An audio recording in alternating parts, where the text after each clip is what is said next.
يا أهلا بيكم. النهاردة هنتكلم في موضوع بصراحة مثير جدا.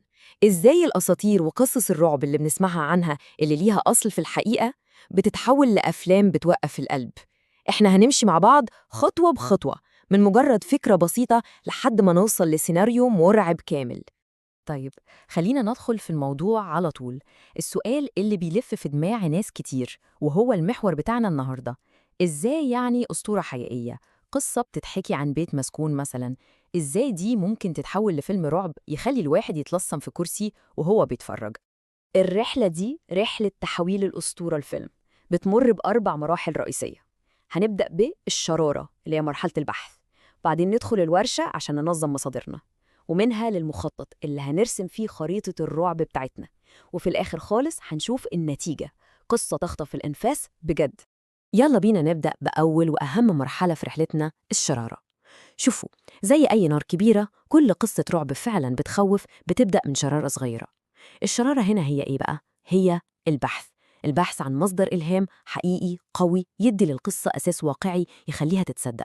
فكرة البحث المعمق دي هي ببساطة إننا بندور على الأساطير الأصلية، القصص الحقيقية، زي حكايات البيوت المسكون اللي بنسمع عنها. ده هو الأساس، ده الحجر الأول المرعب اللي بيتبني عليه الفيلم كله.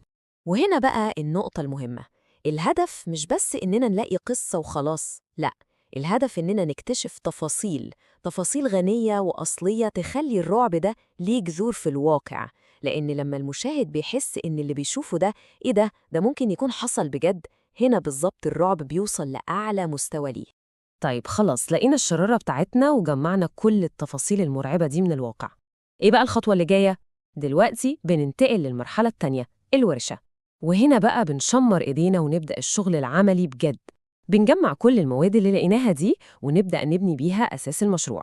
كل الأبحاث دي بقى والقصاصات والمعلومات اللي اتجمعت كلها بتظهر في مكان واحد اسمه لوحة المصادر.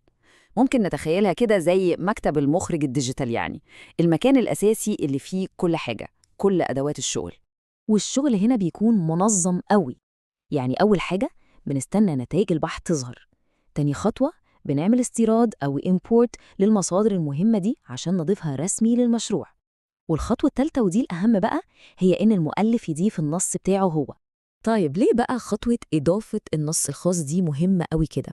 لأن النص ده بيضاف كنص منسوخ، وده بيضمن إن كل الأدوات الإبداعية اللي هتشتغل بعد كده لازم تمشي على الرؤية دي. يعني الخطوة دي هي اللي بتحافظ على بصمة المؤلف في قلب المشروع، وهي اللي بتضمن في النهاية إن المنتج النهائي هيطلع حاجة فريدة وشخصية جدا. تمام، جمعنا مصادرنا وحافظنا على رؤيتنا الخاصة. بكده نكون وصلنا للمرحلة اللي هتحول كل الفوضى الإبداعية دي لعمل منظم ومرعب. المرحلة الثالثة، المخطط.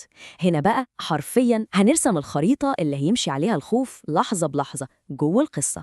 الأداة الأساسية في المرحلة دي هي حاجة اسمها الخريطة الذهنية أو المايند ماب. دي أداة مرئية، يعني زي رسمة كده، بتساعدنا ننظم تسلسل الأحداث المرعبة ونبني التوتر بتاع القصة بشكل استراتيجي. يعني إيه؟ يعني بنخطط بالظبط إمتى أول خضة هتحصل، وإمتى التوتر هيبدأ يعلى، وإمتى هنوصل لذروة الأحداث. ودي بقى هي اللحظة اللي كل حاجة بتبان فيها.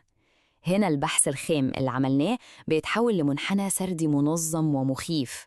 كل التفاصيل الصغيرة اللي جمعناها دي بتترتب ورا بعض عشان تخلق إيقاع معين، إيقاع يأثر انتباه اللي بيتفرج من أول دقيقة لآخر دقيقة. ونيجي بقى للآخر، النتيجة. يا ترى إيه اللي ممكن نتوقعه لما كل المراحل دي تتم صح؟ النتيجة هي قصة تخطف الأنفاس بالمعنى الحرفي للكلمة.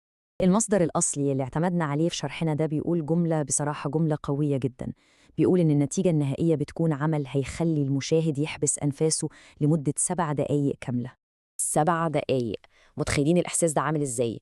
دي مش مجرد خضة سريعة وخلاص، لأ، دي 7 دقايق كاملة من التوتر المتواصل، القلب بيدق بسرعة والنفس بيبقى صعب. ده بيورينا قد إيه الأسلوب ده قوي لما بيتنفس صح، وإزاي ممكن يسيطر على مشاعر اللي بيتفرج سيطرة كاملة ويحبسه جوه عالم القصة وما يعرفش يخرج. وده طبعا يخلينا نسأل سؤال مهم في النهاية: لو الفرصة موجودة، يا ترى إيه القصة المرعبة اللي في بالكم؟ سواء كانت أسطورة شعبية أو حتى قصة حقيقية. إيه القصة اللي ممكن تترسم لها خريطة رعب زي دي وتتحول لعمل يخطف الأنفاس؟ سؤال يستاهل التفكير.